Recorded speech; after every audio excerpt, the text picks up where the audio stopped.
Hello, നമസ്കാരം.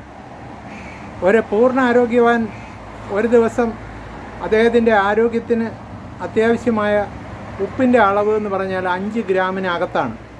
അത് പ്രായത്തിനനുസരിച്ച് 3, 4, 5 gram വരെ മാത്രമേ ഒരാളിന് ഒരു ദിവസം ഉപ്പ് ആവശ്യമുള്ളൂ.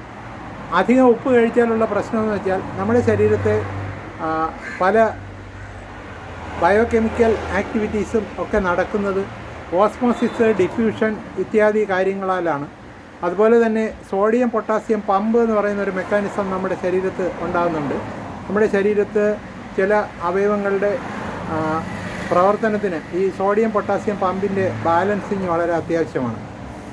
അപ്പോൾ അധികമായി ഉപ്പ് കഴിച്ചാലുള്ള പ്രശ്നം എന്താണെന്ന് വെച്ചാൽ ഈ കോശങ്ങളുടെ അകത്തുള്ള കോശരസത്തിൽ ഉപ്പിൻ്റെ അളവ് കൂടും. ഉപ്പിൻ്റെ ഒരു പ്രധാന സ്വഭാവം ഹൈഗ്രോസ്കോപ്പി പ്രോപ്പർട്ടിയാണ്. അതുകൊണ്ടാണ് ഉപ്പ് ഒരിടത്തിരുന്നാൽ അത് അലിയുന്നത്. അത് എവിടെന്നെങ്കിലും വെള്ളം ആഗിരണം ചെയ്ത് അത് നോർമലൈസ് ചെയ്യാനായിട്ട് ഒരു പ്രവണത കറിയുപ്പ് മാത്രമല്ല എല്ലാ ക്രിസ്റ്റലുകളും സാൾട്ടുകളും വെള്ളത്തിൽ അലിയിക്കുന്ന എല്ലാ സാൾട്ടുകൾക്കും ഈ സ്വഭാവമുണ്ട്. ഇക്കാരണത്താൽ കോശത്തിനകത്ത് ഉപ്പിൻ്റെ അതിപ്രസരം ഉണ്ടാകുമ്പോൾ കോശരസത്തിൽ വെള്ളത്തിൻ്റെ അളവ് കൂടും. അപ്പോൾ കോശത്തിനകത്ത് ടാർഗർ പ്രഷർ കൂടും. ടാർഗർ പ്രഷർ കൂടുന്ന ഒരു കോശത്തിനകത്തേക്ക് മറ്റ് ദഹിച്ച ആഹാരമോ മറ്റ് മിനറൽസോ മറ്റ് ലവണങ്ങളോ ഒന്നും ആഗിരണം ചെയ്യത്തില്ല, അകത്തോട്ട് കയറത്തില്ല. ഇതിലുപരി നമ്മുടെ പെർസെപ്ഷൻസ്, നമ്മുടെ വിചാരങ്ങളും ചിന്തകളുമൊക്കെ വളരെ ഹാർഷ് ആൻഡ് ഫാസ്റ്റ് ആയിരിക്കും. അപ്പോൾ അതുകൊണ്ട് തന്നെ ഉപ്പ് അധികം കഴിക്കുന്നവർക്ക് അധികം ദേഷ്യം ഉണ്ടാകാനുള്ള സാധ്യതയുണ്ട്.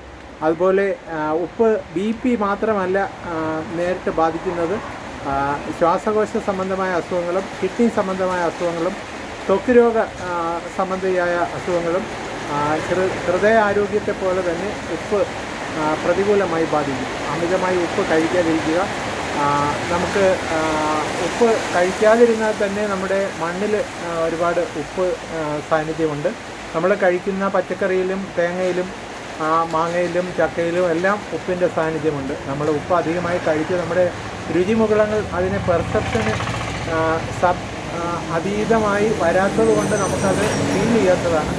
ഉപ്പ് യഥാർത്ഥത്തിലൊരു പ്രിസർവേറ്റീവ് കൂടിയാണ്. അതുകൊണ്ടാണ് അച്ചാറിലും ഉണക്കമീനിലും ഒക്കെ ഈ ഉപ്പ് അധികം ചേർക്കുന്നത്. അപ്പോൾ ഉപ്പ് അധികം കഴിച്ചാൽ ചില സൗന്ദര്യ പ്രശ്നങ്ങളും ഉണ്ടാവും, ചില ഹോർമോണൽ ഇഷ്യൂസും ഉണ്ടാവും. തലമുടി കൊഴിയുക, പുറത്ത് വെള്ള സ്പോട്ടുകൾ വരിക, ഈ തലയിൽ താരൻ പോലെ അങ്ങും ഇങ്ങുമൊക്കെ പ്രശ്നങ്ങൾ വരിക, തലവേദന നിരന്തരം ഇങ്ങനെ നിലനിൽക്കുക, ഇത്യാദി കാര്യങ്ങൾ ഒരു സൗന്ദര്യ വിഷയമായിട്ട് ആരോഗ്യ അനുബന്ധ പ്രശ്നങ്ങളുടെ ഒരു സെക്കൻഡറി എക്സോസർബേഷനായിട്ട് ഇത്തരം കാര്യങ്ങൾ ഉണ്ടാകാം.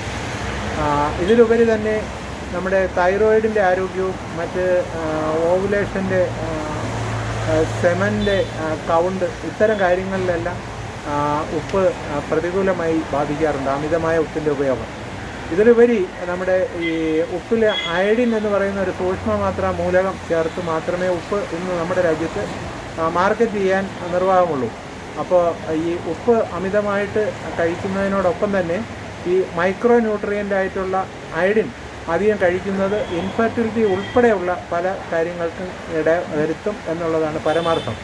അപ്പോൾ ഒരു മൈക്രോ ന്യൂട്രിയൻ്റ് മാക്രോ ക്വാണ്ടിറ്റിയിൽ കഴിച്ചാൽ, ഒരു സൂക്ഷ്മമാത്രാ മൂലകം അമിത അളവിൽ കഴിച്ചാൽ അത് അതിൻ്റെ ടോക്സിസിറ്റി ലക്ഷണങ്ങൾ കാണിക്കും എന്നുള്ള ഒരു പരമാർത്ഥം കൂടി തിരിച്ചറിയേണ്ടതുണ്ട്.